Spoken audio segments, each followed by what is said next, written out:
want to say just a couple of things here, Tucker, that are extremely important to know about this legislation. Number one is that it sends $61 billion to Ukraine to fund, as you said, a hopeless war in Eastern Europe. It will decimate the Ukrainian population even more than it's already been decimated. So it's a terrible, terrible piece of legislation on the policy.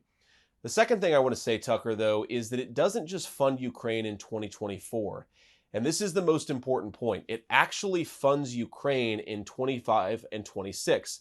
Now, what's the problem with that? Say, for example, that we have a new president in 2025. That president would be handcuffed by the promises that we are making in law to Ukraine today. If you go back to 2019, Tucker, to try to give you a sense of why this matters. In 2019, the U.S. House impeached then President Donald Trump on the theory that they had appropriated money to Ukraine and Donald Trump refused to send it to Ukraine.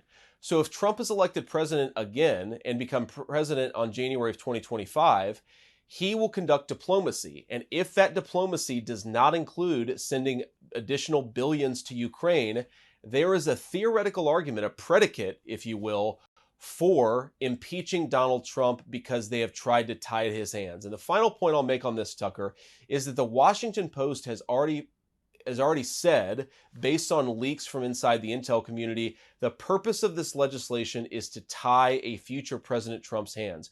We're not just sending billions to Ukraine in 2024. We're trying to make it impossible for the next president to conduct diplomacy on his terms. It's anti-democratic, and it will lead to endless war all over the world.